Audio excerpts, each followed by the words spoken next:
حضرت سلیمان جزولی علیہ الرحمہ، آپ نے کتاب لکھی دلائل الخیرات جس میں درود و سلام کا مجموعہ ہے. تو مریدوں نے عرض کی حضور اگر کوئی کتاب لکھی جاتی ہے تو کوئی وجہ رہا کرتی ہے، آپ نے درود و سلام پر مشتمل یہ جو کتاب لکھی اس کے پیچھے سبب کیا ہے، وجہ کیا ہے؟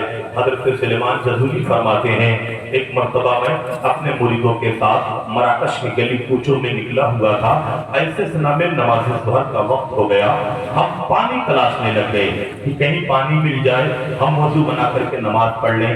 آپ فرماتے ہیں تلاشتے رہے لیکن پانی نہ ملا. بڑے بہت ڈھونڈنے کے بعد، بہت تلاشنے کے بعد، بہت کھوجنے کے بعد ہمیں ایک کنواں ملا تو، لیکن نہ کنویں پہ ڈول تھی نہ رسی تھی. پانی نکالوں کیسے، وضو بناؤں کیسے؟ آپ یہ سوچ ہی رہے تھے کہ ایک 8-10 سال کی بچی اس کنویں کے قریب آتی ہے اور آنے کے بعد عرض کرتی ہے اے سلیمان جزولی آپ یہ فرمائیں آخر آپ یہاں پر کھڑے کیوں ہیں؟ آپ کے چہرے پہ پریشانی کے اثرات کیوں ہیں؟ بچی سے حضرت سلیمان جزولی نے فرمایا بیٹی نماز ظہر قضا ہونے کو ہے، پانی نہیں ملتا، یہ کنواں تو ملا ہے لیکن نہ ڈول ہے نہ رسی ہے، پانی نکالوں کیسے، وضو بناؤں کیسے؟ بچی کہتے بس اتنی سی بات ہے. حضرت سلیمان جزولی فرماتے ہیں میں نے دیکھا وہ 8 سال کی بچی کنویں کے منڈیر پہ کھڑی ہوتی ہے اور کھڑے ہونے کے بعد اس نے کنویں کے پانی میں تھوک دیا. قسم ہے کعبے کے رب کی جیسے بچی کا تھوک کنویں کے پانی میں گیا ہے، پانی ابلتا ہوا منڈیر کا کعبہ. بس بولے سبحان اللہ. سلیمان جزولی جیسے بچی نے پانی میں تھوکا، پانی جوش کھاتا ہے، ابلتا ہوا منڈیر کے قریب آ گیا. ہم نے وضو بنائی، مریدین وضو بناتے ہیں، ہم نماز پڑھنے لگ گئے. بچی اپنے مکان پہ چلی گئی. نماز پڑھنے کے بعد ہم تمام تر لوگ یقیناً بیٹی کے مکان پر پہنچتے ہیں. دروازے پر دستک دی، اندر سے آواز آئی کون؟ کہا بیٹی سلیمان جزولی تیرے دروازے پر آیا ہے. حضور آنے کی وجہ کیا ہے؟ کہا اس خدا کا واسطہ یقیناً جس کی تو عبادت کرتی ہے، اس رسول محتشم کا واسطہ جس کی تو شفاعت کی امیدوار ہے. اے بیٹی یہ بتا تیری عمر 8 سال کی ہے، کمال اتنے بڑے اگر ٹھنڈے پانی میں تھوک دے تو پانی جوشیلا ہو جایا کرتا ہے، پانی ابل جایا کرتا ہے. آخر یہ کمال ملا کہاں سے؟ بچی جواب دیتی ہے اللہ اگر اتنی بڑی ہستیوں کا واسطہ نہ دیا ہوتا تو میں نہ بیان کرتی. سنو مجھے یہ جو کمال ملا ہے مصطفیٰ پر درود و سلام کی وجہ سے ملا ہے. نعرہ تکبیر، نعرہ رسالت، جشن عید میلاد النبی، علماء اہل سنت، مسجد اعلیٰ حضرت، نعرہ تکبیر. بچی کہتی ہے اے سلیمان جزولی یقیناً یہ کمال جو ہمیں ملا ہے مصطفیٰ کا درود و سلام پڑھنے کی وجہ سے ملا ہے. عزیزان اکرام علامہ سلیمان جزولی فرماتے لوگوں اگر درود و سلام ٹھنڈے پانی میں جوش پیدا کر دیا کرتا ہے تو درود و سلام کی کثرت کرو کیونکہ یہ ملجھائے ایمان میں جان پیدا کر دیا کرتا ہے، ایمان میں حلاوت و چاشنی پیدا کر دیا کرتا ہے، ایمان میں تقویت پیدا کر دیا کرتا ہے. میرے پیغمبر ارشاد فرماتے ہیں جو دنیا میں درود کی کثرت کرے گا کل بروز قیامت میں مصطفیٰ اس سے مصافحہ کروں گا. سبحان اللہ. کہنے والے نے کہا زمانہ آپ کو نہ سمجھے اداس بیٹھے ہیں، محبت سے بولے سبحان اللہ. زمانہ آپ کو نہ سمجھے اداس بیٹھے ہیں، لگائے سرور عالم سے آس بیٹھے ہیں. اور درود پاک پڑھو تو اس تصورات کے ساتھ کہ جیسے گنبد خضرا کے پاس بیٹھے ہیں، کہ جیسے گنبد خضرا کے پاس بیٹھے ہیں. بآواز بلند درود شریف پڑھ لیں.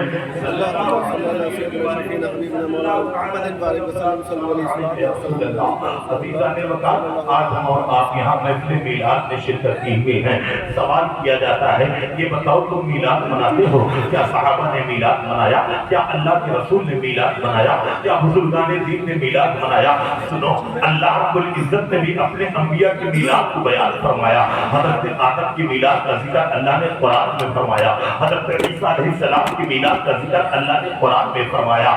خود میرے آقا اپنے میلاد کا ذکر فرماتے ہیں. پیغمبر اکرام دوشنبے کو روزہ رکھتے، صحابہ حاضر ہوتے ہیں یا رسول اللہ میں یہ دیکھتا ہوں کہ آپ ہر پیر، آپ ہر دوشنبہ، آپ ہر سوموار روزے کا اہتمام کرتے ہیں؟ آپ کا وجہ کیا ہے؟ میرے نبی ارشاد فرماتے ہیں غلاموں، وجہ یہ ہے کہ اسی دن مجھ پر پہلی وحی نازل ہوئی اور اسی دن اللہ نے مجھے پیدا فرمایا ہے۔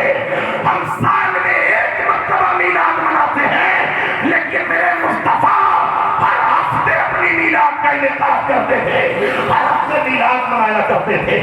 اور صحابہ کرام کی زندگی سے دیکھا جائے، حضرت ابو درداء ہیں، پیغمبر اسلام صلی اللہ علیہ وسلم کی بارگاہ میں حاضر ہیں۔ میرے نبی نے ارشاد فرمایا ابو درداء آؤ، جابر حضرت عامر انصاری کے مکان پہ چلتے ہیں۔ پیغمبر اسلام نے حضرت ابو درداء کو ساتھ لیا۔ صحابی رسول حضرت عامر انصاری کے مکان کی جانب میرے آقا اپنے سفر کی ابتدا کرتے ہیں، اور ادھر کیا دیکھا گیا؟ حضرت عامر انصاری خود بیٹھے ہیں، اپنے سامنے اپنے بچوں کو بٹھایا ہے، اپنے گھر والوں کو بٹھایا ہے، اپنے رشتہ داروں کو بٹھایا ہے، اور حضرت جابر اپنے رشتہ دار اپنے گھر والوں کو سامنے بٹھا کر کے مصطفیٰ جان رحمت کی میلاد پڑھ رہے تھے۔ سبحان اللہ، نبی کی میلاد پڑھ رہے تھے۔ حضرت ابو درداء فرماتے ہیں اسی وقت ہم پیغمبر اسلام کے ساتھ حضرت عامر انصاری کے مکان پہ جلوہ گر ہو گئے، عامر انصاری کے مکان پہ پہنچ گئے۔ دن تھا دوشنبے کا، حضرت عامر انصاری بیٹھے ہیں، سامنے بچوں کو بٹھایا ہے۔ اب پیغمبر اسلام صلی اللہ علیہ وسلم کے غلاموں ذرا دیکھو تو صحیح، حضرت ابو درداء فرماتے ہیں جب ہم حضرت عامر انصاری کے مکان پہ پہنچے تو حضرت عامر انصاری اس جملے پر پہنچے ہوئے تھے کہ اے میرے بچوں، آج ہی کے دن اللہ نے اپنے نبی کو ہمارے درمیان بھیجا ہے، اپنے نبی کو ہمارے درمیان بھیجا ہے۔ مسلمانوں، یہ مصطفیٰ جان رحمت کی میلاد نہیں تو اور کیا ہے؟ پیغمبر اسلام نے پوچھا اے ابو درداء، ذرا عامر انصاری سے پوچھو یہ کر کیا رہے ہیں؟ حضرت عامر انصاری عرض کرتے ہیں یا رسول اللہ، ہم اپنے بچوں کو سامنے بٹھا کر کے آپ کی میلاد پڑھ رہے ہیں۔ میرے نبی نے ارشاد فرمایا پھر ابو درداء تمہارے لیے بشارت آئی ہے، خوشخبری آئی ہے۔ خوشخبری کیا ہے یا رسول اللہ؟ اللہ کے رسول فرماتے ہیں اے عامر انصاری، تم یہاں پر بیٹھ کر کے میری میلاد پڑھ رہے ہو، اللہ کے فرشتے تمہارے لیے دعائیں مغفرت کر رہے ہیں، تمہارے حق میں دعائیں مغفرت کر رہے ہیں، تمہارے حق میں دعائیں مغفرت کر رہے ہیں۔ یاد رکھو آدمی گنہگار ہو، فرشتے دعائیں مغفرت کریں تو پروردگار عالم یقیناً گنہگاروں کے گناہوں کو معاف فرما دیا کرتا ہے، اور آدمی نیکوکار ہو، فرشتے دعائیں مغفرت کریں تو اللہ ان کے درجات کو بلند کر دیا کرتا ہے۔ مسلمانوں، یہ انعام صرف وہیں تک نہ رہا بلکہ پیغمبر ارشاد فرماتے ہیں اے عامر انصاری سنو، قیامت تک جو اس طرح کی محفل کا انعقاد کرے گا، اللہ کی رحمت کے فرشتے اس کے لیے بھی دعائیں مغفرت کرتے ہوئے نظر آئیں گے، اس کے لیے بھی دعائیں مغفرت کرتے ہوئے نظر آئیں گے۔ مسلمانوں، مجھے کہنے دے دیا جائے، ہم زمین پر بیٹھ کر کے اللہ کے رسول کا ذکر کر رہے ہیں، خاتم النبیین کی میلاد منا رہے ہیں، اور آسمان پر فرشتے ہمارے لیے دعائیں مغفرت کر رہے ہیں، ہمارے لیے دعائیں مغفرت کر رہے ہیں۔ اور ایک اور حدیث مبارکہ سنو، راوی حضرت امیر معاویہ بولے سبحان اللہ۔ حضرت امیر معاویہ جس طرح دیسی گھی کتے کو ہضم نہیں ہوتا، اسی طرح ذکر معاویہ سب کو ہضم نہیں ہوتا۔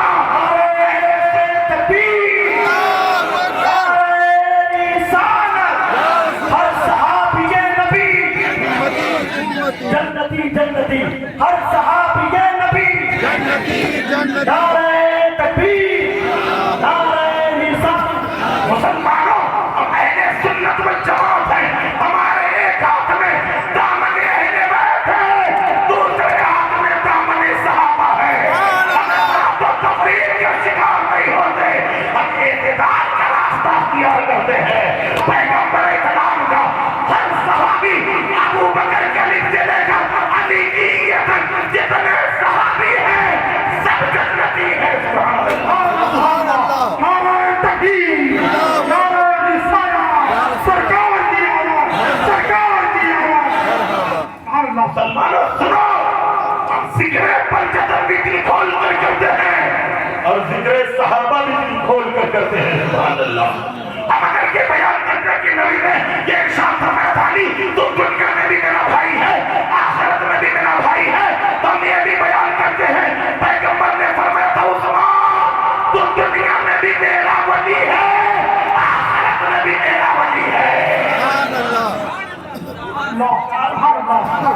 دیکھیں تو صحیح آج عجیب و غریب معاملہ ہو گیا.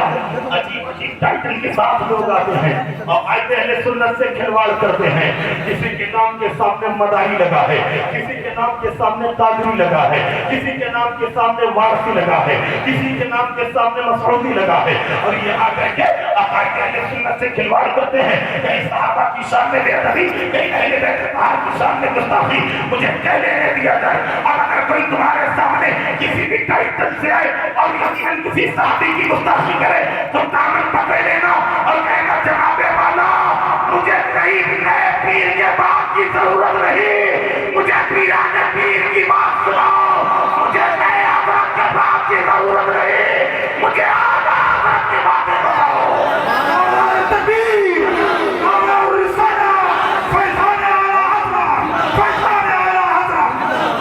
ایک بات بتا کے تل دینا چاہتا ہوں, اس دور آخر میں یقیناً کسی نئے محقق کی ضرورت نہیں. ہماری آنکھیں امام احمد رضا پر بند ہے. اعلیٰ حضرت نے جو کہہ دیا ہمیں تسلیم ہے. رضا نے جس سے خلاف کرنے کو کہا اس سے مخالفت کرتے رہے. پیغمبر اسلام کے ساتھ حضرت امیر معاویہ بولے سبحان اللہ. ایک اور بات سنیں, میرے آقا کے صحابہ فرماتے ہیں اللہ کے رسول نے ارشاد فرمایا کہ میں نے اپنے رب سے ایک چیز مانگی ہے اور میرے رب نے وہ چیز ہمیں عطا فرمائی. بولے سبحان اللہ. اور محبت سے بولنا سبحان اللہ. فرماتے میں نے اپنے رب سے چیز مانگی اور میرے رب نے وہ چیز مجھے عطا کی ہے. صحابہ نے رضی یا رسول اللہ آپ نے کون سی چیز مانگی اور آپ کے رب نے آپ کو کون سی چیز عطا فرمائی؟ تو میرے نبی ارشاد فرماتے ہیں اے میرے غلاموں میں نے اپنے رب سے مانگا ہے اے اللہ میں جس کو رشتہ دوں. بولے سبحان اللہ. اور محبت سے بولے سبحان اللہ. فرماتے اللہ کے رسول میں نے دعا مانگی ہے اے اللہ میں جس کو رشتہ دوں یا جن کا رشتہ لوں اے پروردگار سب کو جنتی بنا دے. بولے سبحان اللہ. سب کو جنتی بنا دے. سبحان اللہ. اللہ کے رسول فرماتے ہیں جب میں نے اپنے رب سے یہ چیز مانگی ہاتھ اٹھا کر کے تو میرے رب نے مجھے عطا کر دیا. اے محبوب جن کو رشتہ آپ دو گے جن کا رشتہ آپ لوگے میں نے سب کو جنتی بنا دیا. اب ذرا دیکھو تو صحیح اللہ کے رسول نے کنہیں رشتہ دیا اور کن کا رشتہ لیا. سبحان اللہ. پیغمبر صاحب نے اپنی بیٹی حضرت فاطمہ الزہرا کا نکاح حضرت علی کے ساتھ فرمایا. بولے حضرت علی جنتی ہے. سبحان اللہ. میرے آقا نے ایک کے بعد دیگرے اپنی دو شہزادیوں کا نکاح حضرت عثمان غنی کے ساتھ فرمایا. جناب عثمان غنی بھی جنتی ہے. میرے نبی نے اپنے لیے حضرت ابو بکر صدیق کی بیٹی اما عائشہ صدیقہ کا انتخاب فرمایا. وہ بھی جنتی ہے. میرے نبی نے اپنے لیے حضرت عمر کے صحابی حضرت حمزہ کا انتخاب فرمایا. وہ بھی جنتی ہے. ایک رشتہ اور سنو مسلمانوں, میرے آقا نے حضرت ابو سفیان کی بیٹی حضرت امیر معاویہ کی بہن جناب ام حبیبہ کو اپنے لیے چنا. وہ بھی جنتی ہے. عائشہ صدیقہ ام المومنین ہے. اگر حضرت اما حفصہ ام المومنین ہے حضرت ام حبیبہ بھی ام المومنین ہے. سبحان اللہ. یہ سب جنتی ہے. کسی بھی صحابی کی شان میں ذرہ برابر بدگمانی سب کچھ ہو سکتا ہے لیکن اہل سنت والجماعت نہیں ہو سکتا. عقائد اہل سنت والجماعت نہیں ہو سکتا. سنی وہ ہے جو نبی کی ہر نسبت کا احترام کرے. سبحان اللہ. فرماتے مسجد نبوی ہے. پیغمبر اسلام صلی اللہ علیہ وسلم یقیناً تشریف لے جا رہے ہیں. صحابہ کی ایک مجلس لگی ہوئی ہے. صحابہ اس میں بیٹھ کر کچھ کسی بات پر ڈسکس کر رہے, تبصرہ کر رہے, باتیں کر رہے. میرے آقا کا گزر مجلس کے قریب ہوتا ہے. پیغمبر اسلام مجلس کے قریب گئے اور جانے کے بعد ارشاد فرمایا اے میرے غلاموں یہ بتاؤ یہاں پر کیوں بیٹھے ہو اور بیٹھ کر کیا کر رہے ہو؟ تمام صحابہ نے عرض کی یا رسول اللہ ہم یہاں پر بیٹھ کر کے اس بات پر اللہ کا شکر ادا کر رہے ہیں کہ اللہ نے آپ کو خاتم النبیین بنا کر کے ہمارے درمیان بھیج دیا ہے. آخری نبی بنا کر کے ہمارے درمیان بھیج دیا ہے. اس بات پر اللہ کا شکر ادا کر رہے ہیں. کسی کہنے والے نے کہا سنی لہجے میں کہ صحابہ کہہ رہے تھے فضل رب العلا اور کیا چاہیے, ملکہ مصطفیٰ اور کیا چاہیے, دامن مصطفیٰ جن کے ہاتھوں میں ہے ان کو